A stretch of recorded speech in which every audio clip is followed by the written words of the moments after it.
ഒരാഴ്ചക്കുള്ളിൽ പൗരത്വ നിയമം നടപ്പിലാക്കുമെന്നുറപ്പിക്കുകയാണ് കേന്ദ്രത്തിലെ ബി.ജെ.പി. സർക്കാർ. കേന്ദ്രമന്ത്രി ശാന്തനു ഠാക്കൂറാണ് ഇക്കാര്യം അറിയിച്ചിരിക്കുന്നത്. അങ്ങനെ തീവ്രമായ വർഗീയത തന്നെയാണ് മൂന്നാം മോദി സർക്കാർ അധികാരത്തിൽ വരാൻ വേണ്ടി ബി.ജെ.പി. കൈക്കൊള്ളുന്ന നടപടികൾ എന്നും ഉറപ്പായിരിക്കുന്നു. നമുക്കറിയാം, 2014 ഒന്നാം മോദി സർക്കാർ അധികാരത്തിലെത്താൻ വേണ്ടി പറഞ്ഞത് നട്ടാൽ കുരുക്കാത്ത നുണകളായിരുന്നു. അതായത് വീട്ടിലിരിക്കുന്ന ഓരോ കുടുംബത്തിനും അക്കൗണ്ടിലേക്ക് 15 ലക്ഷം രൂപ എത്തിക്കുന്ന പദ്ധതി, അതും കള്ളപ്പണം കയ്യിലുള്ളവന്റെ അടുത്തു നിന്നും അത് പിടിച്ചെടുത്ത് പാവങ്ങൾക്ക് കൊടുക്കുന്ന ഒരു പദ്ധതി. അതുകൂടാതെ എല്ലാ വർഷവും 2 കോടി യുവാക്കൾക്ക് സർക്കാർ വക തൊഴിൽ.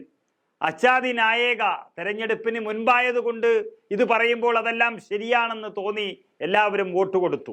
പിന്നെയാണ് അറിഞ്ഞത് എല്ലാം നട്ടാൽ കുരുക്കാത്ത നുണകളാണെന്ന് ജനങ്ങൾക്ക് ബോധ്യമായത്.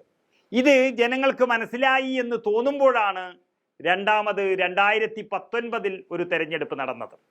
അപകടം മണത്തു നിൽക്കുന്ന സമയമായിരുന്നു നരേന്ദ്രമോദിയെ സംബന്ധിച്ചിടത്തോളം, മോദി സർക്കാരിനെ സംബന്ധിച്ചിടത്തോളം അത്. അപ്പോഴാണ് പുൽവാമയിലെ ഭീകരാക്രമണം നടന്നത്. പിന്നീട് സത്യപാൽ മാലിക്കിനെ പോലെയുള്ള കശ്മീരിലെ പഴയ ഗവർണർമാർ പറഞ്ഞപ്പോഴാണ് ഇതിൽ കൂടുതൽ വ്യക്തത നമുക്ക് കൈവന്നത്.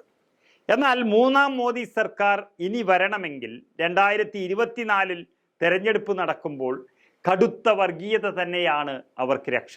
അതിനാണ് അയോധ്യ എന്നൊരു മതവിശ്വാസത്തെ വർഗീയ വിഷയമാക്കുകയും അത് ഇത്രയുമധികം ഒരു രാഷ്ട്രീയവൽക്കരിച്ചതും. ഇപ്പോഴിതാ വർഗീയതയുടെ തീവ്രത ഒന്നുകൂടി ആളിക്കത്തിച്ചുകൊണ്ട് പൗരത്വ ഭേദഗതി നിയമം ഒരാഴ്ചക്കുള്ളിൽ വരുമെന്ന് മന്ത്രി പ്രഖ്യാപിച്ചിരിക്കുന്നത്. പൗരത്വ ഭേദഗതി നിയമം അടുത്ത 7 ദിവസത്തിനുള്ളിൽ ഈ രാജ്യത്താകെ നടപ്പിലാക്കുമെന്നാണ് കേന്ദ്രമന്ത്രി ശാന്തനു ഠാക്കൂർ പറഞ്ഞിരിക്കുന്നത്. സത്യത്തിൽ ഒരു മതേതര രാജ്യത്തെ തന്നെ ഞെട്ടിച്ച ഒരു പ്രഖ്യാപനമാണ് അദ്ദേഹത്തിൽ നിന്നും ഉണ്ടായിരിക്കുന്നത്. അടുത്ത 7 ദിവസത്തിനുള്ളിൽ CAA നടപ്പാക്കിയിരിക്കുമെന്ന് നിങ്ങൾക്ക് ഉറപ്പ് നൽകുന്നു.